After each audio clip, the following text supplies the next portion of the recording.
Hello बच्चों, कैसे हैं आप सभी लोग। Welcome to my channel chemistry knowledge world and myself Manju Bala Yadav as a chemistry teacher. आज हम कर रहे हैं हमारे इलेक्ट्रोकेमिकल सेल का थर्ड लेक्चर। इससे पहले हम कर चुके हैं इलेक्ट्रोकेमिकल सेल क्या है, वो कैसे काम करता है, उसके कितने पार्ट हैं, ठीक है। उसमें सॉल्ट ब्रिज क्या है, ऑक्सीडेशन हाफ सेल क्या है, रिडक्शन हाफ सेल क्या है। यदि आपने नहीं देखे हैं तो पहले वो दोनों वीडियोस जरूर देखना, क्योंकि जब तक आप पूरा टॉपिक नहीं देखोगे आपको कभी भी किसी भी सब्जेक्ट में कंसेप्ट क्लियर नहीं होंगे। तो अब हम शुरू करते हैं हमारे इलेक्ट्रोकेमिकल सेल का थर्ड वीडियो, जिसमें हमें करना ये देखिए, ये एक इलेक्ट्रोकेमिकल सेल है। इलेक्ट्रोकेमिकल सेल का रिप्रेजेंटेशन कैसे लिखते हैं, रिप्रेजेंटेशन कैसे लिखेंगे, इसकी रिएक्शन कैसे लिखेंगे, ठीक है। इलेक्ट्रोकेमिकल सेल में आपको पता है left hand side oxidation half cell, right hand side reduction half cell, ये सॉल्ट ब्रिज, ठीक है। और ये आपके वोल्टमीटर और एमीटर जो सेल का ईएमएफ शो करेगा। रिप्रेजेंटेशन में हम कुछ कॉमन से सिंबल यूज करेंगे, जैसे कॉमा या फिर एक सिंगल लाइन। कॉमा या सिंगल लाइन का मतलब होता है डायरेक्ट कांटेक्ट। इसका मतलब जिन दो चीज के बीच में आपने कॉमा लगा दिया या एक सिंगल लाइन खींच दी, मतलब इन दोनों सब्सटेंस के बीच में डायरेक्ट कांटेक्ट है। और एक हम यूज करेंगे डबल लाइन। डबल लाइन का मतलब होता है सॉल्ट ब्रिज। सॉल्ट ब्रिज क्या प्रोवाइड करता है, सॉल्ट ब्रिज प्रोवाइड करता है इनडायरेक्ट कांटेक्ट। तो सॉल्ट ब्रिज और इनडायरेक्ट कांटेक्ट, इनडायरेक्ट कांटेक्ट मतलब डबल लाइन, ठीक है। सपोज आपके पास ये इलेक्ट्रोकेमिकल सेल है और हमें इसका रिप्रेजेंटेशन शुरू करना है, तो इसका रिप्रेजेंटेशन हम शुरू करेंगे ऑक्सीडेशन हाफ सेल के रॉड से, इलेक्ट्रोड से, ये जो मेटल की रॉड है। और हम आएंगे रिप्रेजेंटेशन करते करते समय लास्ट में कैथोड की मेटल रॉड तक, ठीक है। यहां से कहां तक आएंगे बेटा, रिप्रेजेंटेशन करते हैं यहां तक। ऑक्सीडेशन हाफ सेल के लेफ्ट हैंड साइड के मेटल रॉड से शुरू करेंगे और हमारा रिप्रेजेंटेशन एंड होगा कहां पर, रिडक्शन हाफ सेल के मेटल रॉड के रिप्रेजेंटेशन पे, ठीक है। तो देखिए यहां पे है आपके पास metal rod, left hand side copper का electrode is in contact with the copper sulphate aqueous solution. Copper का इलेक्ट्रोड डायरेक्ट कांटेक्ट में है कॉपर सल्फेट एक्वस सॉल्यूशन। अगर इसका कॉन्सेंट्रेशन पता है तो जरूर लिखिए C1। उसके बाद कॉपर सल्फेट का एक्वस सॉल्यूशन किसके कांटेक्ट में है, सॉल्ट ब्रिज। सॉल्ट ब्रिज मतलब डबल लाइन जो इनडायरेक्ट कांटेक्ट प्रोवाइड करेगा कॉपर सल्फेट और सिल्वर नाइट्रेट, ओके। तो कॉपर सल्फेट का सॉल्यूशन सॉल्ट ब्रिज के एक साइड, दूसरे साइड है सॉल्ट ब्रिज के सिल्वर नाइट्रेट का एक्वस सॉल्यूशन। अगर इसका कॉन्सेंट्रेशन पता है तो लिखिए C2 मोलार जो भी दिया है। Is in silver nitrate is in direct contact with the silver electrode, silver rod. This is the complete representation of any electrochemical cell. हमें शुरू करना है लेफ्ट हैंड साइड यानी ऑक्सीडेशन हाफ सेल के रॉड से, इलेक्ट्रोड से, और पहुंचना है आपके पास राइट हैंड साइड की मेटल रॉड तक, ओके। बीच में ये यहाँ पे जो होगा वो लेफ्ट हैंड साइड का ऑक्सीडेशन हाफ सेल है, ठीक है। Oxidation half cell, salt bridge और ये reduction half cell, reduction half cell. General representation ये है oxidation half cell, salt bridge, reduction half cell, ठीक है। कॉपर सल्फेट सॉल्यूशन भी लिख सकते हैं बेटा, या इनके आयंस के फॉर्म में भी लिख सकते हैं, ऐसे भी लिख सकते हैं। Copper is in contact with the copper ion aqueous solution. वो कॉपर सल्फेट के फॉर्म में हो, कॉपर नाइट्रेट के फॉर्म में हो, कोई फर्क नहीं पड़ता, कॉपर आयन है। क्योंकि मेटल किसके कांटेक्ट में होना, मेटल आयन के सॉल्यूशन के कांटेक्ट में होना चाहिए। तो मेटल आयन का रिप्रेजेंटेशन देना जरूरी है। वो मेटल आयन कौन से है, कॉपर आयन है। और इसके बाद एक कॉपर आयन का सॉल्यूशन है सॉल्ट ब्रिज के कांटेक्ट में। सॉल्ट ब्रिज का दूसरा है Ag+ आयन एक्वस सॉल्यूशन के कांटेक्ट में, और ये सिल्वर। ऐसे भी लिख सकते हो आप, आयंस के फॉर्म में भी लिख सकते हो, ठीक है। उसके बाद सेल रिएक्शन, सेकेंड पॉइंट आता है। किसी इलेक्ट्रोकेमिकल सेल के रिप्रेजेंटेशन को देख के या डायग्राम को देख के आप उस इलेक्ट्रोकेमिकल सेल के सेल रिएक्शन कैसे लिखोगे। भाई left side oxidation half cell है, मतलब वहां कौन सी रिएक्शन हो रही है, ऑक्सीडेशन। ऑक्सीडेशन में देखो कॉपर किस में कन्वर्ट हो रहा है, ये ऑक्सीडेशन। कॉपर किस में कन्वर्ट हो रहा है, कॉपर +2। तो आप लिखेंगे कॉपर कन्वर्ट हो रहा है कॉपर +2 में, और ये रिएक्शन है आपके पास ऑक्सीडेशन हाफ सेल की। तो oxidation half cell reaction. Okay, अब आ जाइए आप राइट हैंड साइड के हाफ सेल में। राइट हैंड साइड में देखो ये प्रेजेंटेशन में शो हो रहा है, Ag+ किस में कन्वर्ट हो रहा है, Ag में। तो Ag+ एक इलेक्ट्रॉन लेकर Ag में कन्वर्ट हो रहा है। ये रिएक्शन है आपके पास reduction half cell reaction. Reduction half cell reaction. अब जब ऑक्सीडेशन हाफ सेल रिएक्शन और रिडक्शन हाफ सेल को हम लोग ऐड करेंगे तो आएगी हमारे पास net redox reaction of this electrochemical cell. आपको याद है +1 में जब हम ऑक्सीडेशन रिएक्शन रिडक्शन रिएक्शन को प्लस करते थे तो नंबर ऑफ इलेक्ट्रॉन बैलेंस होने चाहिए। ऑक्सीडेशन रिएक्शन में जितने नंबर ऑफ इलेक्ट्रॉन लॉस हुए, रिडक्शन हाफ सेल में उतने ही नंबर ऑफ इलेक्ट्रॉन क्या होने चाहिए, गेन होने चाहिए। तो भाई यहाँ लॉस कितने हो रहे हैं, 2, गेन कितना हो रहा है, 1। ऐसा थोड़ी चलेगा, लॉस अगर 2 हो रहे हैं तो गेन भी 2 ही होने चाहिए। तो बैलेंस करने के लिए हमने रिडक्शन हाफ सेल की रिएक्शन को 2 से मल्टीप्लाई कर दिया। ओके, अब इन दोनों रिएक्शन को ऐड किया तो इलेक्ट्रॉन से कैंसिल। ये हो गए कॉपर +2Ag+ कॉपर 2+ +2Ag।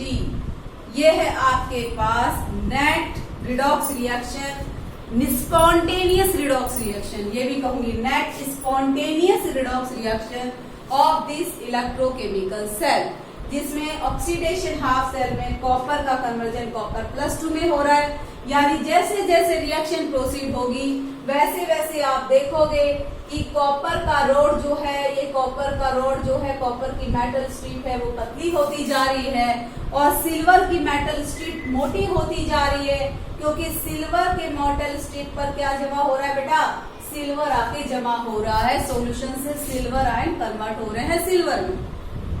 एक इंपॉर्टेंट चीज और देखिए, जैसे जैसे इस इलेक्ट्रोकेमिकल सेल की रिएक्शन प्रोसीड होगी कॉपर सल्फेट का कॉन्सेंट्रेशन इंक्रीज होगा और Ag+ आयन का कॉन्सेंट्रेशन डिक्रीज होगा। कॉपर सल्फेट का कॉन्सेंट्रेशन इंक्रीज, Ag+ आयन का डिक्रीज। इसका मतलब ये हुआ ऑक्सीडेशन हाफ सेल में जो इलेक्ट्रोलाइट है यहाँ उसका कॉन्सेंट्रेशन इंक्रीज हो रहा है और रिडक्शन हाफ सेल में जो इलेक्ट्रोलाइट है उसका कॉन्सेंट्रेशन यहाँ क्या हो रहा है, डिक्रीज हो रहा है। ठीक है बेटा, इतनी बात समझ में आई आपके। अब इस नेक्स्ट में देखिए, नेक्स्ट में क्या लिखा है यहाँ पर, ये समझ में आया बेटा, क्या इलेक्ट्रोकेमिकल सेल, इसका रिप्रेजेंटेशन, इसकी सेल रिएक्शन लिखना, इलेक्ट्रोकेमिकल सेल का रिप्रेजेंटेशन और सेल रिएक्शन लिखना। अब हम क्या करेंगे कि सेल रिएक्शन दे देते हैं और सेल रिएक्शन देकर कहते हैं रिप्रेजेंटेशन लिखिए। ठीक है, पहले मैंने आपको डायग्राम बना के दिया और डायग्राम बना के मैंने क्या कहा, रिप्रेजेंटेशन लिखो, सेल रिएक्शन लिखो। अब मैं आपको उल्टा दे रही हूँ, मैं दे रही हूँ सेल रिएक्शन और आपको कह रही हूँ इसका डायग्राम भी बनाओ और इसका रिप्रेजेंटेशन भी लिखो। ठीक है, तो ये एक इलेक्ट्रोकेमिकल सेल की रिडॉक्स रिएक्शन है, ये इलेक्ट्रोकेमिकल सेल की रिडॉक्स रिएक्शन है। आप इस इलेक्ट्रोकेमिकल सेल की इस नेट रिडॉक्स रिएक्शन को देखकर पहचानिए कि किसका ऑक्सीडेशन हुआ और किसका रिडक्शन। तो निकल से निकल +2 कन्वर्ट हुआ, मतलब इसका हुआ ऑक्सीडेशन। ऑक्सीडेशन है इसका मतलब ये हुआ oxidation half cell, oxidation half cell. और Ag+ का कन्वर्जन किसमें हुआ, Ag में, यानी Ag+ का हुआ रिडक्शन। रिडक्शन इसका मतलब ये है रिडक्शन हाफ सेल। ओके बेटा, रिडक्शन हाफ सेल। तो समझ में आ गया बेटा आपको, ये दोनों रिएक्शन देखिए पहचान में आ गया, ऑक्सीडेशन हाफ सेल कौन सा है और रिडक्शन हाफ सेल कौन सा है। अब रिप्रेजेंटेशन लिखे, ऑक्सीडेशन हाफ सेल में निकल निकल आयन में कन्वर्ट होता है, तो कहां से शुरू करें, ऑक्सीडेशन हाफ सेल के मेटल रोड से शुरू करें। निकल निकल is in direct contact with the निकल +2 aqueous solution. Aqueous solution concentration पता है तो लिखिए, नहीं पता है तो छोड़ दीजिए। उसके बाद सॉल्ट ब्रिज होगा। सॉल्ट ब्रिज के दूसरे हिस्से में क्या होगा, Ag+ is in contact with the Ag। Ag+ is in contact with the Ag। हाँ, बैलेंस करने की जरूरत नहीं, 2Ag+ नहीं लिखना। बैलेंस कब करते हैं, जब रिएक्शन लिखते हैं। अच्छा, ये बताइए कि इस नेट रिडॉक्स रिएक्शन में कितने इलेक्ट्रॉनों का लॉस और कितने इलेक्ट्रॉनों का गेन हुआ है।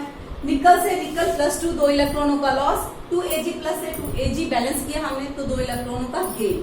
यहाँ पर जितने इलेक्ट्रॉन नेट रिडॉक्स रिएक्शन में जितने इलेक्ट्रॉनों का लॉस या गेन होता है उसे रिप्रेजेंट करते हैं n से। n = 2 means net redox reaction taking place in electrochemical cell, loss and gain of 2 electrons occurs.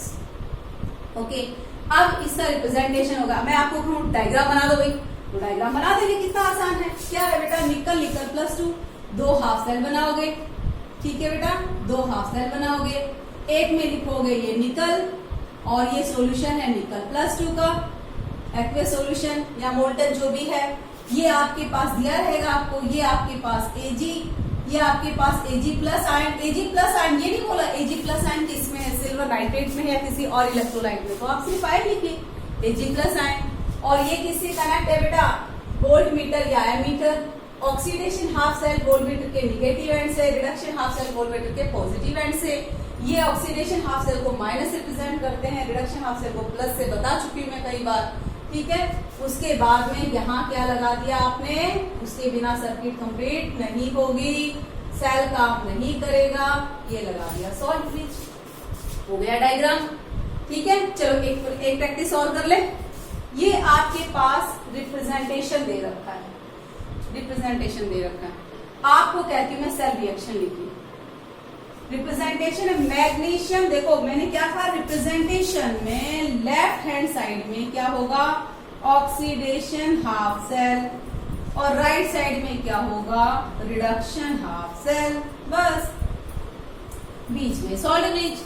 तो ऑक्सीडेशन हाफ सेल में Mg किस में कन्वर्ट हो रहा है, Mg+2, यानी ऑक्सीडेशन हाफ सेल की रिएक्शन है Mg+2। ये रिएक्शन है oxidation half cell. Okay, reduction half cell में क्या हो रहा है बेटा, अब ये गैस आयन इलेक्ट्रोड है। गैस भी हो सकती है, बताया था मैंने, कोई जरूरी metal ion electrode, gas ion electrode भी हो सकता है। ठीक है, तो H+ किस में कन्वर्ट हो रहा है, हाइड्रोजन गैस। H+ कन्वर्ट हो रहा है हाइड्रोजन। यहाँ बैलेंस करके रिएक्शन लिखते समय बैलेंस करके लिखोगे, यहाँ कोई जरूरत नहीं है रिप्रेजेंटेशन में बैलेंस करना। H+ किस में कन्वर्ट हो रहा है, हाइड्रोजन गैस। ठीक है, तो बैलेंस ऐसे होगी। अब आप ये बताइए, रिडक्शन हाफ रिएक्शन है। ठीक है, रिडक्शन हाफ सेल की रिएक्शन है। इसने 2 इलेक्ट्रॉन लूज किए, इसने 1 इलेक्ट्रॉन गेन किया, ऐसा थोड़ी होगा। नेट रिडॉक्स रिएक्शन में तो नंबर ऑफ इलेक्ट्रॉन बैलेंस होने चाहिए, जितने इलेक्ट्रॉन लॉस किए उतने इलेक्ट्रॉन गेन किए। तो आप इसको 2 से मल्टीप्लाई कर दीजिए, 2 से मल्टीप्लाई करोगे तो ये हो गया। अब दोनों को ऐड कीजिए तो नेट रिडॉक्स रिएक्शन हो गई Mg+2H+ Mg2+ H2 gas. Okay, ये हो गई नेट रिडॉक्स रिएक्शन। समझ में आया? तो बेटा आपको मैंने समझाया इलेक्ट्रोकेमिकल सेल का रिप्रेजेंटेशन कैसे लिखते हैं, उसकी सेल रिएक्शन कैसे लिखते हैं, सेल रिएक्शन को देखकर रिप्रेजेंटेशन कैसे लिखते हैं और डायग्राम कैसे बनाते हैं। ये बहुत ही बेसिक कंसेप्ट है इलेक्ट्रोकेमिकल सेल की, लेकिन ये आ गई तो आपको बहुत सारी चीजें समझ में आ जाएंगी। ठीक है, अब हम आते हैं स्टैंडर्ड इलेक्ट्रोड पोटेंशियल का कैलकुलेशन। ओके, रब कर दूं, आप स्क्रीनशॉट ले लेना इसका। इस तरह की बहुत सारी आप सेल रिएक्शंस लिख के बुक में प्रैक्टिस के लिए दी हुई हो। बहुत सारी सेल रिएक्शन की क्या करना, बोले सेल रिएक्शन लिख के प्रैक्टिस करना। ठीक है, रिप्रेजेंटेशन लिखना, रिप्रेजेंटेशन लिख के सेल रिएक्शन करना।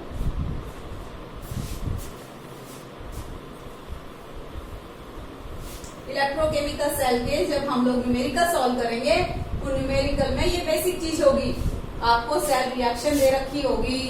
ठीक है, या रिप्रेजेंटेशन दे रखा होगा, सेल रिएक्शन लिखने को बोलेगा, एन की वैल्यू फाइंड आउट करने को बोलेगा। चलिए, अब अगला टॉपिक है आपका calculation of standard reduction potential. Calculation of standard reduction potential of half cell. देखिए बेटा, मैंने आपको पहले वीडियोस में बताया है कि हर हाफ सेल का, या इलेक्ट्रोड्स भी बोल देते हैं इनको, हर इलेक्ट्रोड्स का जो स्टैंडर्ड पोटेंशियल होता है वो एक फिक्स वैल्यू होती है। ठीक है, बताओगे स्टैंडर्ड, एक बार रिवाइज कर ले, स्टैंडर्ड इलेक्ट्रोड पोटेंशियल क्या होता है? जब कोई मेटल का रोड अपने मेटल आयन के 1 मोलर एक्वस सॉल्यूशन के कांटेक्ट में है और जो इलेक्ट्रोड पोटेंशियल डेवलप हुआ है 298 केल्विन पर, उसे उसका स्टैंडर्ड इलेक्ट्रोड पोटेंशियल कहते हैं। स्टैंडर्ड इलेक्ट्रोड पोटेंशियल दो है, स्टैंडर्ड ऑक्सीडेशन और स्टैंडर्ड रिडक्शन। तो हर हाफ सेल का या हर इलेक्ट्रोड का स्टैंडर्ड रिडक्शन पोटेंशियल फिक्स है बेटा, फिक्स वैल्यू है। ठीक है, आप कह सकते हो किसी भी इलेक्ट्रोड का स्टैंडर्ड इलेक्ट्रोड पोटेंशियल की वैल्यू उसकी एक कैरेक्टरिस्टिक प्रॉपर्टी है। टेम्परेचर चेंज नहीं करना, कॉन्सेंट्रेशन तो चेंज करना ही नहीं है, कॉन्सेंट्रेशन तो इसलिए चेंज नहीं करेंगे, 1 मोलर फिक्स ले लिया। तो ये आपको मैंने राइट साइड में भी थोड़ी देर बाद समझ में आएगा क्या है। बोर्ड के राइट साइड में अभी तक आप सोच रहे हो मैडम ये क्या बना लिया, इसको तो समझाएंगी। मैंने हर इलेक्ट्रोड का स्टैंडर्ड रिडक्शन पोटेंशियल की वैल्यू लिखी। Lithium ion is in contact with the lithium, इस रिडक्शन, इस हाफ सेल की रिडक्शन रिएक्शन लिखी है, उसका रिडक्शन पोटेंशियल है -3.05, zinc 2 plus zinc -0.76, copper 2 plus copper 0.34। इस तरह से बहुत सारे हाफ सेल की इलेक्ट्रोड की स्टैंडर्ड रिडक्शन पोटेंशियल की वैल्यू लिखी है। मतलब हर इलेक्ट्रोड की स्टैंडर्ड रिडक्शन पोटेंशियल की वैल्यू क्या होती है बेटा? बोलो, कांस्टेंट वैल्यू होती है।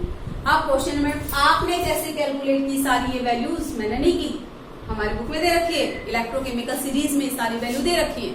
तो जिसने भी कैलकुलेट की, कैसे की? क्योंकि अकेला हाफ सेल तो काम नहीं करता।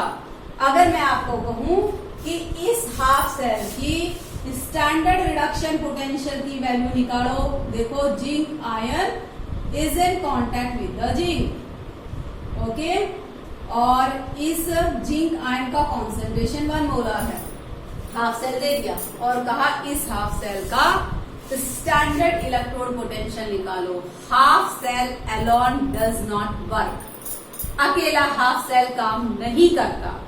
जब दो हाफ सेल जुड़ते हैं जिनके बीच में इलेक्ट्रोड के पोटेंशियल में डिफरेंस है, डिफरेंस होता है ये डेफिनेट, अलग अलग हाफ सेल लोगे तो होगा ही। Is it clear?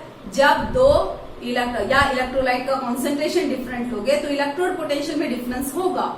दो हाफ सेल जिनके इलेक्ट्रोड पोटेंशियल में डिफरेंस है, उन्हें आप कंबाइन करोगे तब एक इलेक्ट्रोकेमिकल सेल बनेगा, वो काम करेगा। क्योंकि एक हाफ सेल में तो या तो ऑक्सीडेशन हो सकता है या रिडक्शन, दोनों हो नहीं सकती। और जब तक स्पॉन्टेनियस रिडॉक्स रिएक्शन नहीं होगी, इलेक्ट्रिसिटी जनरेट नहीं होगी और इलेक्ट्रोकेमिकल सेल बनेगा नहीं।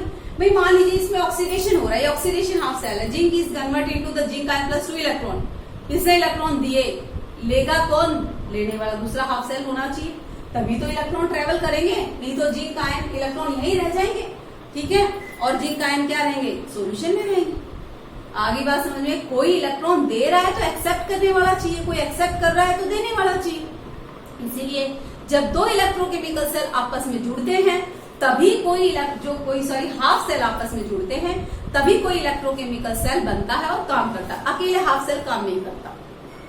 अब स्टैंडर्ड रिडक्शन पोटेंशियल तो अकेले हाफ सेल की निकालनी, मान लो ये एक हाफ सेल है, इसका स्टैंडर्ड रिडक्शन पोटेंशियल निकालना है मुझे, तो मैं क्या करूंगी, इसको एक ऐसे इलेक्ट्रोड के साथ जोड़ूंगी जिसका पहले से मुझे स्टैंडर्ड रिडक्शन पोटेंशियल पता है, जिसका मुझे पहले से स्टैंडर्ड रिडक्शन पोटेंशियल पता है।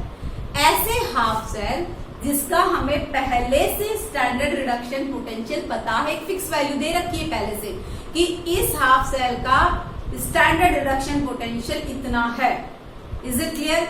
उन्हें कहेंगे रेफरेंस इलेक्ट्रोड। क्या कहेंगे? Reference electrode. यानी अगर किसी हाफ सेल का स्टैंडर्ड रिडक्शन पोटेंशियल पता करना है तो आप इसको रेफरेंस इलेक्ट्रोड के साथ जोड़ के इलेक्ट्रोकेमिकल सेल बना दो और फिर पता कर लो कि इसका स्टैंडर्ड रिडक्शन पोटेंशियल कितना है। Is it clear? तो कहां पर आके हमारी बात अटक गई बेटा, बताइए? Reference electrode. जब तक आपको ये नहीं समझ में आएगा रेफरेंस इलेक्ट्रोड क्या है और वो कैसे काम करते हैं। रेफरेंस इलेक्ट्रोड बताओ। To calculate standard reduction potential we require reference electrode which are to be connected with the given electrode in order to form the complete electrochemical cell. Okay, reference electrodes are those electrodes or you can say half cell whose standard reduction potential is known, जिसकी standard reduction potential पहले से known है। Okay, बहुत अच्छा reference electrode है primary reference electrode, that is SHE।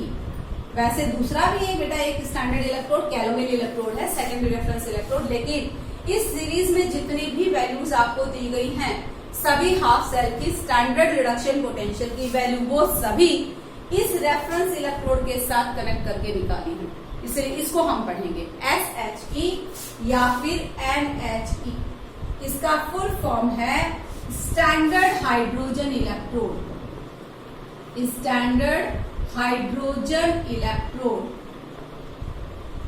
और normal hydrogen electrode, normal hydrogen electrode, standard hydrogen electrode और normal hydrogen electrode. ठीक है, देखिए क्या है ये इलेक्ट्रोड, कैसे बना है, इसका कंस्ट्रक्शन क्या है, इसका रिप्रेजेंटेशन क्या, इसकी सेलिब्रेशन क्या, सब कुछ करेंगे बेटा हम लोग। ये एक गैस आयन इलेक्ट्रोड है। आपको मैंने बताया था जब गैस आयन इलेक्ट्रोड होगा तो गैस का थोड़ी कनेक्शन कर देंगे हम दूसरे किससे, वोल्टमीटर से। गैस का कनेक्शन थोड़ी करेंगे वोल्टमीटर से, उसके लिए इनर्ट मेटल का वायर यूज करते हैं कनेक्शन के लिए, वो जनरली प्लेटिनम होता है। तो स्टैंडर्ड हाइड्रोजन इलेक्ट्रोड का डायग्राम कुछ ऐसा है, एक प्लेटिनम का वायर है, इज इट क्लियर। इस प्लेटिनम की वायर को बहुत थिन ग्लास की एक उसमें सील किया हुआ है, नीचे प्लेटिनम की फॉइल है, प्लेटिनम फॉइल, प्लेटिनम प्लेट, और इसके ऊपर एक और ग्लास की आउटर जैकेट लगी है, एक ग्लास की आउटर जैकेट लगी है। ठीक है, आउटर जैकेट में ये इनलेट है, ये प्लेटिनम का वायर है जो वोल्टमीटर के कनेक्ट करने में काम आएगा। यहां से हम लोग हाइड्रोजन गैस पास करते हैं, प्योर एंड ड्राई, बिल्कुल प्योर होनी चाहिए, ड्राई होनी चाहिए। Hydrogen gas pure and dry, जिसका प्रेशर जो है अराउंड 1 एटमॉस्फेयर और 1 बार हम ले लेते हैं। ठीक है, 1 बार और 1 एटमॉस्फेयर में कोई ज्यादा डिफरेंस नहीं, एग्जैक्ट 1 एटमॉस्फेयर भी कई जगह लिखा है, कहीं 1 बार लिखा है। ओके, आपको पता होना चाहिए 1 bar is equal to 0.987 atmosphere. ठीक है, ये तो किया ही होगा आपने +1। तो हाइड्रोजन गैस का प्रेशर 1 एटमॉस्फेयर ले लेते हैं अराउंड, और उसके बाद आपके पास ये यहाँ पे ये कंटेनर है, और इस कंटेनर में जिसमें प्लेटिनम फॉइल है, इस कंटेनर में 1 molar H+ ion aqueous solution है। ऐसे इलेक्ट्रोलाइट का सॉल्यूशन जिसमें H+ आयन कितना है, 1 मोलार। बेटा ये मुझे कोई जरूरत नहीं है कि ये सॉल्यूशन सल्फ्यूरिक एसिड का ही हो, HCl का भी हो सकता है, लेकिन उसमें H+ आयन का कॉन्सेंट्रेशन कितना होना चाहिए, 1 मोलर होना चाहिए, ये कंडीशन। ये हाइड्रोजन गैस यहां से आती है और प्लेटिनम के चारों तरफ ऐसे बबल्स के फॉर्म में इकट्ठा हो जाती है। तो इस इलेक्ट्रोकेमिकल सेल का रिप्रेजेंटेशन है, ये इलेक्ट्रोकेमिकल सेल ये electrode half cell, not electrochemical cell. इस इलेक्ट्रोड और हाफ सेल का ऑक्सीडेशन हाफ सेल की तरह भी काम कर सकता है और रिडक्शन हाफ सेल की, डिपेंड करेगा कि जो दूसरा इलेक्ट्रोड इससे कनेक्ट है उसकी टेंडेंसी, उसमें ऑक्सीडेशन रिएक्शन होने की टेंडेंसी ज्यादा है या रिडक्शन। मान लो उसमें ऑक्सीडेशन होने की टेंडेंसी ज्यादा है तो ये रिडक्शन हाफ सेल का काम करेगा, अगर उसमें रिडक्शन होने की टेंडेंसी ज्यादा है तो ये ऑक्सीडेशन हाफ सेल का काम करेगा। Is it clear? तो यहाँ पर है क्या, यहाँ पर प्रेजेंटेशन ऐसा है, प्लेटिनम का वायर, डायरेक्ट कांटेक्ट में प्लेटिनम, डायरेक्ट कांटेक्ट में हाइड्रोजन गैस, हाइड्रोजन गैस का प्रेशर 1 एटमॉस्फेयर, और it is in direct contact with H+ ion aqueous solution, concentration 1 molar. ये इस हाफ सेल का प्रेजेंटेशन होगा, रिप्रेजेंटेशन। ओके, ये रिप्रेजेंटेशन कब काम करेगा? जब ये हाफ सेल काम कर रहा है ऑक्सीडेशन हाफ सेल का। ये रिप्रेजेंटेशन तब सही है जब ये half cell oxidation half cell का काम कर रहा है, क्योंकि H2 से H प्लस बन रहा है। H2 से H प्लस कैसे होता है? जो ऑक्सीडेशन होता है। मैडम कैसे? तो सुनिए, जब प्रेजेंटेशन मैंने ऐसा लिखा, इसका मतलब ये half cell oxidation half cell का काम कर रहा है। H2 gas get convert into H plus ion, okay, +2 electron. ये इसकी रिएक्शन। अगर मैं उल्टा शुरू करूं representation, H plus ion aqueous is in contact with, comma भी ले सकते हैं, कोई दिक्कत नहीं, hydrogen gas is in contact with the platinum, 1 atmosphere pressure, ठीक है, और 1 मोलर। तो ये रिप्रेजेंटेशन स्टैंडर्ड हाइड्रोजन इलेक्ट्रोड का है, जब ये किसका काम करता है? रिडक्शन हाफ सेल का काम करता है, रिडक्शन हाफ सेल का काम करता है, ठीक है। रिएक्शन कैसे है? रिएक्शन है H प्लस आयन इलेक्ट्रॉन लेगा और हाइड्रोजन गैस बनाएगा। मैडम 2 इलेक्ट्रॉन क्यों ले रहे हो? एक भी ले सकते हो, आपकी मर्जी। एक करोगे 2 से डिवाइड कर दो इस इक्वेशन को, तो 1 इलेक्ट्रॉन आ जाएगा। तो कहने का मतलब है ये स्टैंडर्ड हाइड्रोजन इलेक्ट्रोड है, जिसका क्या है बेटा? कंस्ट्रक्शन ऐसा है, प्लैटिनम इज इन, ये ग्लास जैकेट में है, उसके बाद एक आउटर जैकेट है जिसमें से हाइड्रोजन गैस जाती है। हाइड्रोजन गैस है जो नीचे प्लैटिनम फॉइल इसकी चारों तरफ इकट्ठा हो जाती है, और ये प्लैटिनम कहाँ है बेटा? H प्लस आयन कॉन्सेंट्रेशन में है, जिसका कॉन्सेंट्रेशन 1 मोलर है, ठीक है। ये रेफरेंस इलेक्ट्रोड है, प्राइमरी रेफरेंस इलेक्ट्रोड। इस इलेक्ट्रोड की स्टैंडर्ड रिडक्शन पोटेंशियल फिक्स है 0.00 वोल्ट। Is it clear? अगर मैं रिप्रेजेंटेशन से लिखूं तो कहूंगी H plus ion contact with the hydrogen gas, comma लगा दो चाहे डायरेक्ट कॉन्टैक्ट में, कोई दिक्कत नहीं, प्लैटिनम। इसका रिप्रेजेंटेशन लिख लिया मैंने, रिडक्शन का लिख दिया, रिडक्शन पोटेंशियल जो है वो 0 है। अब बताइए रिडक्शन अगर 0 है तो ऑक्सीडेशन भी क्या होगी? 0। क्यों? क्योंकि किसी भी हाफ सेल की रिडक्शन, स्टैंडर्ड रिडक्शन पोटेंशियल और स्टैंडर्ड ऑक्सीडेशन पोटेंशियल की वैल्यू सेम ही तो होती है, वैल्यू सेम होती है, सिर्फ किसमें फर्क होता है? साइन में। मैग्नीट्यूड सेम होता है साइन में। अगर स्टैंडर्ड रिडक्शन पोटेंशियल 0 है तो स्टैंडर्ड ऑक्सीडेशन क्या होगा? -0 और 0 क्या है? सेम। तो इस रेफरेंस इलेक्ट्रोड की standard reduction potential, standard oxidation potential की value same, that is 0.00 volt. क्योंकि इसका हमें पहले से पता है स्टैंडर्ड रिडक्शन पोटेंशियल, इसलिए किसका काम करेगा? रेफरेंस इलेक्ट्रोड का। ये जितनी वैल्यूज मैंने राइट साइड में लिखी है सभी इलेक्ट्रोड्स की, ठीक है, वो सभी इस स्टैंडर्ड हाइड्रोजन इलेक्ट्रोड के साथ कनेक्ट करके इन इलेक्ट्रोड्स को निकाली है, कंप्लीट इलेक्ट्रोकेमिकल सेल बनाकर निकाली। चलिए मैं आपको 2 का कैलकुलेट करके बताती हूँ। पहला है आपके पास, इसका स्क्रीनशॉट ले लेना बेटा और नोट कर लेना, ओके।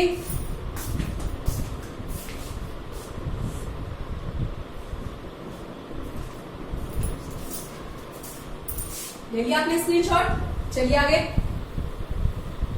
बहुत मजेदार टॉपिक्स हैं बेटा, अगर कंसेप्ट अच्छे से आ गए तो कोई हिला नहीं सकता आपको, चाहे कैसा भी क्वेश्चन आ जाए।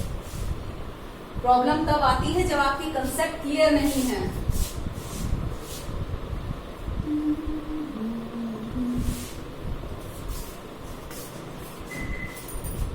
तो पहले एग्जांपल हम ले रहे हैं to calculate standard reduction potential of zinc 2+0।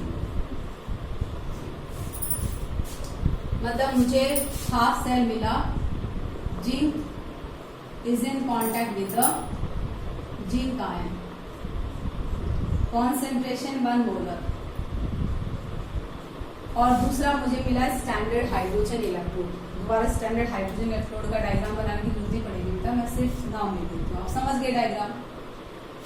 और कहा चलो करेक्ट करो, कनेक्शन करो, स्टैंडर्ड एक सेल बना दो इलेक्ट्रोकेमिकल सेल और स्टैंडर्ड रिडक्शन पोटेंशियल निकालो। तो सेकंड मेरे पास प्रॉब्लम ये आई कि कौन सा ऑक्सीडेशन हाफ सेल, कौन सा रिडक्शन हाफ सेल, मुझे कैसे पता चलेगा कि जिंक का जो इलेक्ट्रोड है वो ऑक्सीडेशन हाफ सेल का काम कर रहा है और ये रिडक्शन का। ये तो मैं थ्योरेटिकली आपको कहती हूँ, कि जब जिंक का इलेक्ट्रोड स्टैंडर्ड हाइड्रोजन इलेक्ट्रोड के सामने होता है तो उसकी टेंडेंसी ऑक्सीडेशन करने की ज्यादा होती है, इसलिए ऑक्सीडेशन हाफ सेल और रिडक्शन हाफ सेल। अब टेंडेंसी ज्यादा होती है, ये कैसे पता चलेगा? तो बेटा प्रैक्टिकली हम ऐसे देखते हैं, जब दो इलेक्ट्रोड हमें देते हैं तो दो इलेक्ट्रोड्स को हम किससे जोड़ते हैं? हम जोड़ते हैं वोल्ट मीटर से। किससे जोड़ते हैं? वोल्ट मीटर से। और इन दोनों सॉल्यूशन के कांटेक्ट में लगाते हैं हम लोग salt bridge. Is it clear? तो जोड़ने का सिस्टम ये है बेटा, वोल्ट मीटर के निगेटिव एंड से एनोड जुड़ना चाहिए और पॉजिटिव एंड से कैथोड जुड़ना चाहिए। अगर ऐसा ही आपने किया है तो ये जो वोल्ट मीटर शो कर रहा है वो किसकी वैल्यू शो कर रहा है? E not cell. E not cell की वैल्यू इसने शो की 0.76 वोल्ट। अगर आपका कनेक्शन सही है, आपने ऑक्सीडेशन हाफ सेल को वोल्ट मीटर के निगेटिव एंड से जोड़ा है और रिडक्शन हाफ सेल को वोल्ट मीटर के पॉजिटिव एंड से जोड़ा है, तो ई नॉट सेल पॉजिटिव आएगी, standard EMF of cell positive आएगी, मतलब स्पॉन्टेनियस रिडॉक्स रिएक्शन हो रही है, इलेक्ट्रिसिटी डेवलप हो रही है। अगर आपने कनेक्शन रिवर्स कर दिया तो ई नॉट सेल की वैल्यू माइनस आएगी। माइनस का मतलब ये रिएक्शन स्पॉन्टेनियस नहीं है। और इलेक्ट्रोकेमिकल सेल में रिएक्शन कैसे होनी चाहिए? स्पॉन्टेनियस रिडॉक्स रिएक्शन होनी चाहिए, तभी तो इलेक्ट्रिसिटी डेवलप होगी। तो आपको जब दो हाफ सेल दिया जाए तो जस्ट सिंपली कनेक्ट करके देखो। अगर वोल्ट मीटर के निगेटिव एंड से आपने जो जोड़ा है वो एनोड का काम कर रहा है और पॉजिटिव एंड से जो जोड़ा है वो कैथोड का, तो ई नॉट सेल पॉजिटिव आएगी। ई नॉट सेल की वैल्यू देख लीजिए, वोल्ट मीटर की कनेक्शन से कहां पॉजिटिव आती है, वो कनेक्शन आपका सही है। Is it clear?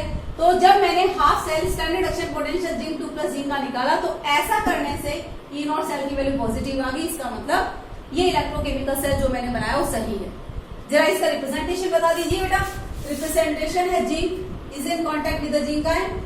Zinc ion का कॉन्सेंट्रेशन 1 मोलर और इसके कॉन्टेक्ट में है सॉल्ट ब्रिज। सॉल्ट ब्रिज का दूसरा हिस्सा H plus ion, standard hydrogen electrode का डायग्राम याद करो। Concentration 1 molar, hydrogen gas, pressure 1 atmosphere और प्लेटिनम। दोनों ऑक्सीडेशन हाफ सेल और रिडक्शन हाफ सेल दोनों जो है वो अपनी स्टैंडर्ड स्टेट में, दोनों में इलेक्ट्रोलाइट का कॉन्सेंट्रेशन 1 मोलर है। इसीलिए इस सेल में जो ईएमएफ डेवलप हुआ है वो standard EMF of cell. Standard EMF of cell कितना है? 0.76 वोल्ट। हमने देखा स्टैंडर्ड ईएमएफ, बताइए पहले बताया हुआ आपको मैंने, स्टैंडर्ड ईएमएफ ऑफ सेल क्या होता है? Standard reduction potential of cathode. Cathode यहाँ पर क्या है? कैथोड ये है, minus standard reduction potential of anode. Anode क्या है? ये है। बेटा यहाँ पर मैंने सिंबल दोनों क्या लिखा है? रिडक्शन का लिखा है। आप कहोगे मैडम ये रिडक्शन का क्यों लिख रही हो? यहाँ पर तो क्या हो रही है? ऑक्सीडेशन हो रही है। अरे रिएक्शन में पोटेंशियल तो हम रिडक्शन का पुट करते हैं, इसलिए सिंबल देखिए आपको पहले करवाया था, आपको याद होगा।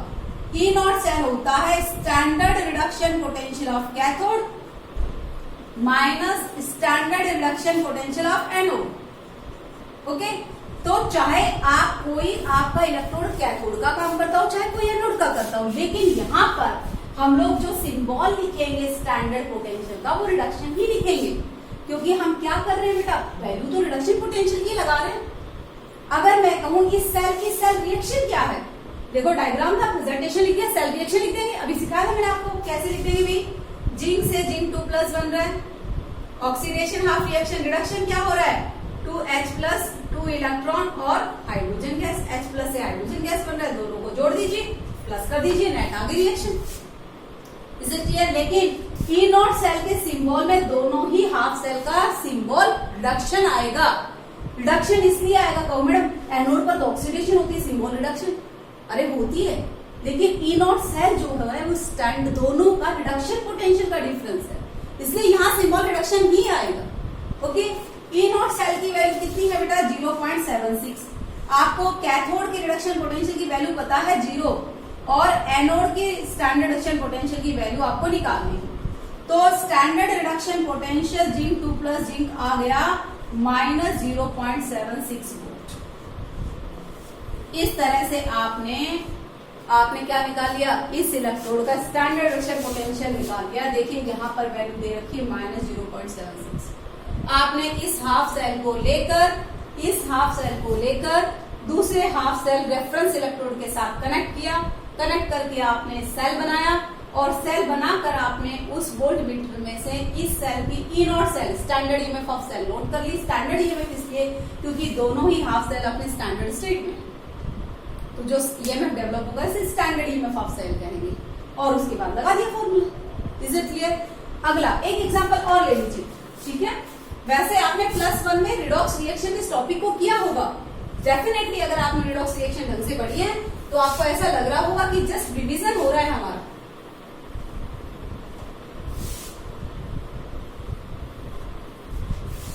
देखिए नेक्स्ट है to calculate standard reduction potential of copper 2+ copper. इसका स्टैंडर्ड रिडक्शन पोटेंशियल हमें कैलकुलेट करना है।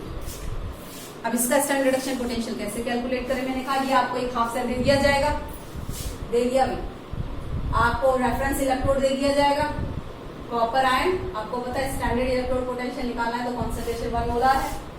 आपको रेफरेंस इलेक्ट्रोड दे दूंगी मैं, ठीक है, और कहूंगी चलो कनेक्ट करके सेल बना दो फटाफट। आपको ये पता नहीं कौन सा ऑक्सीडेशन हाफ सेल है, कौन सा रिडक्शन हाफ सेल। आप कनेक्शन करके देखोगे वोल्टमीटर से, E0 सेल पॉजिटिव आ गया, वो कनेक्शन सही है। ये E0 सेल पॉजिटिव आ गया तो ये कब आएगा? देखो इसमें जब स्टैंडर्ड हाइड्रोजन इलेक्ट्रोड एनोड का काम करेगा और ये कैथोड का करेगा, तब आएगा।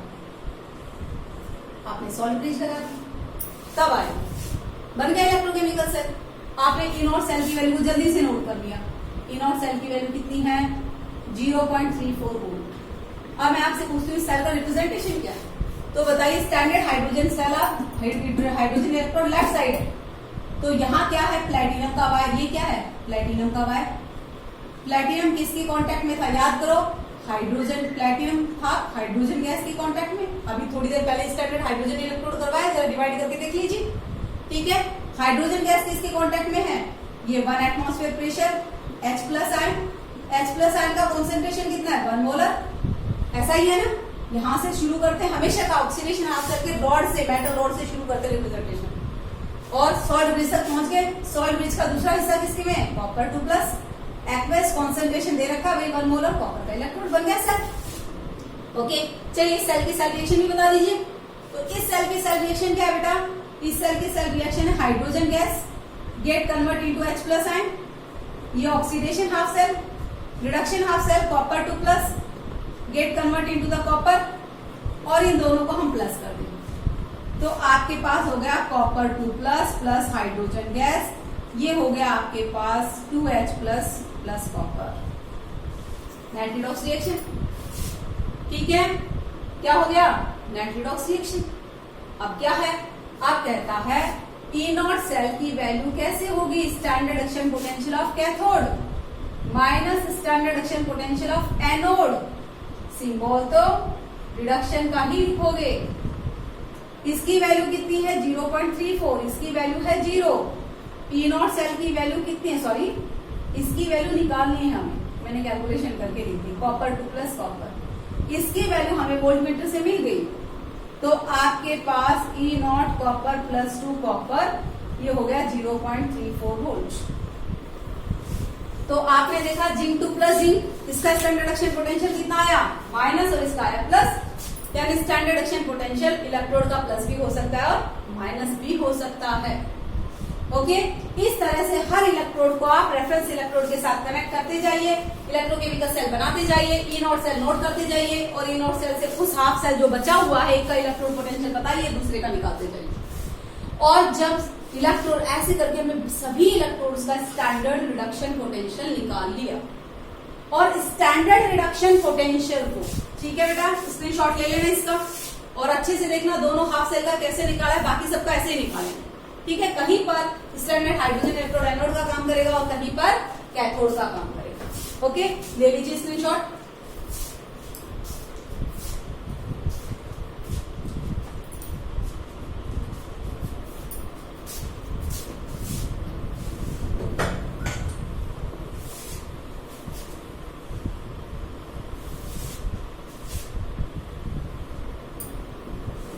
Our next topic is electrochemical series. ये जो राइट साइड में मैंने बना रखी है बोर्ड के, वो इलेक्ट्रोकेमिकल सीरीज ही है। क्या होती है इलेक्ट्रोकेमिकल सीरीज? हमने देख लिया सभी इलेक्ट्रोड का स्टैंडर्ड रिडक्शन पोटेंशियल की वैल्यू है फिक्स वैल्यू। अगर इन सभी इलेक्ट्रोड्स को स्टैंडर्ड रिडक्शन पोटेंशियल के इंक्रीजिंग ऑर्डर, देखो बेटा मैंने इंक्रीजिंग ऑर्डर में, बुक में कई जगह डिक्रीजिंग ऑर्डर में दिया, but increasing order is easy to understand then the decreasing order. Therefore, I have arranged standard reduction potential की इंक्रीजिंग ऑर्डर. अगर इलेक्ट्रोड्स को increasing order of standard reduction potential में हम अरेंज करें तो एक सिस्टमैटिक पैटर्न मिलता है जिसे हम कहते हैं इलेक्ट्रोकेमिकल सीरीज.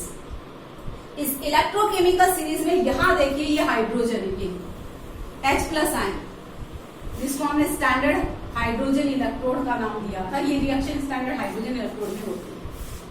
ओके, इसके ऊपर जितने भी इलेक्ट्रोड्स हैं उन सभी इलेक्ट्रोड्स का स्टैंडर्ड रिडक्शन पोटेंशियल माइनस है. कुछ की वैल्यू लिखी मैंने, सबकी नहीं लिखी, डॉट डॉट कर दिया, उसके नीचे बहुत सारी है. और इसके नीचे जितने भी एलिमेंट है उनके स्टैंडर्ड रिडक्शन पोटेंशियल की वैल्यू पॉजिटिव है. ये इलेक्ट्रोकेमिकल सीरीज हमें बहुत कुछ बताएगी. स्टैंडर्ड रिडक्शन पोटेंशियल सबका रटने की जरूरत नहीं, इवन कंपटीशन में भी कुछ का स्टैंडर्ड रिडक्शन पोटेंशियल काम आएगा. ये वैल्यू याद रख लीजिएगा, मैग्नीशियम का, एल्यूमिनियम का, जिंक का, कॉपर का, टीन का, ये 2-4 वैल्यूज हैं, इन्हें याद रख लेना, सबकी वैल्यू याद रखने की जरूरत नहीं. ठीक है, और आई थिंक सिल्वर का और एल्यूमिनियम का, मैग्नीशियम का, जिंक का, ये इतनी बार क्वेश्चन में आएंगे कि आपको याद हो जाएंगे.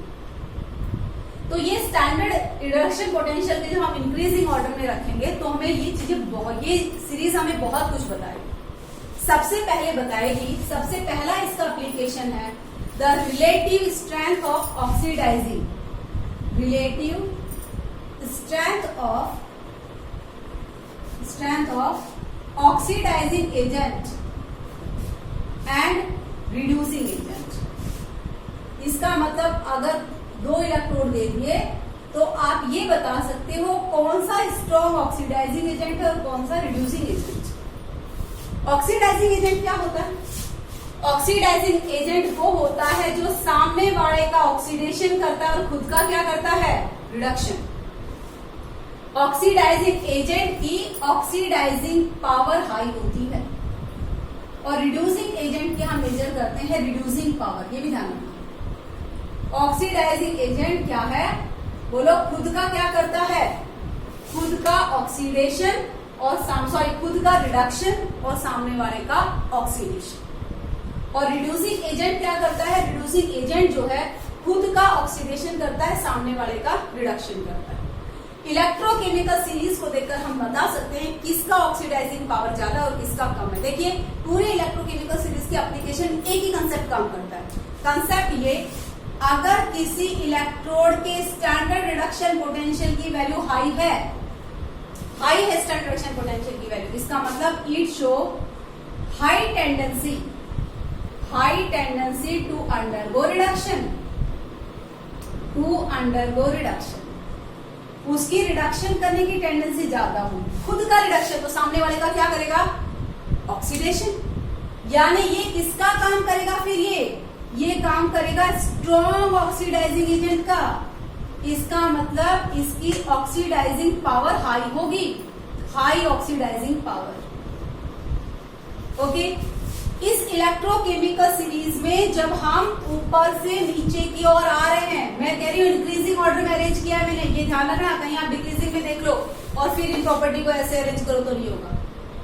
अगर हम इस इलेक्ट्रोकेमिकल सीरीज में ऊपर से नीचे की ओर आ रहे हैं तो स्टैंडर्ड रिडक्शन पोटेंशियल इंक्रीज हो रहा है. स्टैंडर्ड रिडक्शन पोटेंशियल इंक्रीज हो रहा है मतलब strength of oxidising agent increase हो रही है. Strength of oxidising agent increase हो रही है, यानी ऑक्सीडाइजिंग पावर जो है वो इंक्रीज हो रहा है. सबसे स्ट्रॉन्ग ऑक्सीडाइजिंग पावर किसका है, फ्लोरीन का. सबसे स्ट्रॉन्गेस्ट ऑक्सीडाइजिंग एजेंट कौन सा है, यहाँ पर फ्लोरीन, क्योंकि उसका स्टैंडर्ड रिडक्शन पोटेंशियल सबसे ज्यादा है, उसकी रिडक्शन करने की टेंडेंसी सबसे ज्यादा है. नेक्स्ट है आपके पास द रिलेटिव स्ट्रेंथ ऑफ देखिए रिड्यूसिंग एजेंट कैसे बताएगा. तो स्टैंडर्ड रिडक्शन पोटेंशियल की वैल्यू हाई हो गया, उसका क्या होगी बेटा, क्या करने की टेंडेंसी ज्यादा है, रिडक्शन की, यानी वो ऑक्सीडाइजिंग एजेंट का काम करेगा. और जिसकी स्टैंडर्ड रिडक्शन पोटेंशियल की वैल्यू लो है, इसका मतलब it show strong tendency to undergo oxidation. Strong tendency to show oxidation, strong tendency show करेगा ऑक्सीडेशन की। खुद का ऑक्सीडेशन करेगा तो फिर सामने वाले का क्या करेगा, रिडक्शन। यानी ये किसका काम करेगा, स्ट्रॉन्ग रिड्यूसिंग एजेंट का काम करेगा। स्ट्रॉन्ग रिड्यूसिंग एजेंट का मतलब इसका कौन सा पावर ज्यादा होगा, क्या होगा, रिड्यूसिंग पावर ज्यादा होगा, हाई रिड्यूसिंग पावर। ठीक है। अगर इलेक्ट्रोकेमिकल सीरीज में हम नीचे से ऊपर की तरफ गए तो स्टैंडर्ड रिडक्शन पोटेंशियल की वैल्यू कम हो रही है। कम होने का मतलब कौन सा पावर बढ़ रहा है, रिड्यूसिंग पावर बढ़ रहा है। यानी lithium act as the strongest reducing agent. It has highest reducing power, reducing agent. ठीक है, हाईएस्ट रिड्यूसिंग पावर। ऐसे क्वेश्चन बहुत आते हैं, ऑब्जेक्टिव में भी आते हैं। 3-4 इलेक्ट्रोड दे दिए होते हैं और कहा जाता है अरेंज करो इनको increasing order of reducing power या increasing order of oxidising power में। जैसे एग्जांपल है, मैंने आपको 3 इलेक्ट्रोड दे दिए, Ag प्लस Ag 0.77799 और 0.780 वोल्ट है अप्रोक्सीमेटली इसका। Standard action potential zinc 2 plus zinc minus minus 0.76 volt. ठीक है। एक आपको हम ले लेते हैं एल्यूमिनियम ले लिया। स्टैंडर्ड एक्शन पोटेंशियल है इसका, इलेक्ट्रोकेमिकल सीरीज से नोट कर लेते हैं, माइनस 1.66 वोल्ट। और अगला है आपके पास कॉपर 2 प्लस कॉपर ले लिया, that is 0.34 volt. Arrange them in the increasing order of reducing power. चलो मैं आपको एक शॉर्टकट और बताती हूँ, ऑक्सीडाइजिंग पावर और रिड्यूसिंग पावर को याद रखना। जिसकी स्टैंडर्ड एक्शन पोटेंशियल की वैल्यू ज्यादा है उसका ऑक्सीडाइजिंग पावर ज्यादा है, यानी standard action potential value is directly proportional to oxidising power. Standard reduction potential value is directly proportional to oxidizing power and standard reduction potential value is inversely proportional to reducing power. Reducing power यानी reducing agent. इसका मतलब जिसकी standard action potential की वैल्यू ज्यादा होगी उसका reducing power क्या होगा, स्टैंडर्ड एक्शन पोटेंशियल की वैल्यू ज्यादा, रिड्यूसिंग पावर कम। ओके, स्टैंडर्ड एक्शन पोटेंशियल की वैल्यू कम, रिड्यूसिंग पावर ज्यादा। अब आपको क्या रिड्यूसिंग पावर के टर्म्स में अरेंज करो। रिड्यूसिंग पावर किसका सबसे ज्यादा होगा, रिड्यूसिंग पावर उसका सबसे ज्यादा होगा जिसकी स्टैंडर्ड एक्शन पोटेंशियल सबसे कम है। स्टैंडर्ड एक्शन पोटेंशियल भाई सबसे कम किसकी आ रही है, यहाँ पर इसकी आ रही है। इसका मतलब कौन सबसे स्ट्रॉन्ग रिड्यूसिंग पावर है, एल्यूमिनियम। इसका रिड्यूसिंग पावर सबसे, बोलो, इसका रिड्यूसिंग पावर सबसे ज्यादा है। उसके बाद किसका ज्यादा भी, जिंक वाले का ज्यादा है। उसके बाद किस रिडॉक्स कपल का ज्यादा है, उसके बाद आपके पास है कॉपर का। ठीक है, कॉपर का। और सबसे कम रिड्यूसिंग पावर किसका है, Ag प्लस, क्योंकि सबसे ज्यादा क्या है, सबसे ज्यादा स्टैंडर्ड एक्शन पोटेंशियल इसका। अगर ऑक्सीडाइजिंग पावर के टर्म्स में होता तो हम लिख देते जिसका स्टैंडर्ड एक्शन पोटेंशियल सबसे ज्यादा उसकी ऑक्सीडाइजिंग पावर भी सबसे ज्यादा। ये पहला एप्लीकेशन है कि हम कैलकुलेट कर सकते हैं इलेक्ट्रोकेमिकल सीरीज को देखकर को इसका स्टैंडर्ड एक्शन पोटेंशियल ज्यादा, कौन ऑक्सीडाइजिंग एजेंट स्ट्रॉन्ग है, कौन रिड्यूसिंग एजेंट स्ट्रॉन्ग है, यानी किसका ऑक्सीडाइजिंग पावर ज्यादा और किसका रिड्यूसिंग पावर ज्यादा है। इलेक्ट्रोकेमिकल सीरीज की और बहुत सारे न्यूमेरिकल्स है, बहुत सारे एप्लीकेशंस है, ये हम नेक्स्ट वीडियो में करेंगे। That will be the 4th lecture of electrochemical cell. I hope जितना आपको करवाया उतना समझ में आया होगा। अगर आपको समझ में आ रहा है, आपके कंसेप्ट क्लियर हो रहे हैं तो please like and subscribe my YouTube channel Chemistry Knowledge World. Thank you.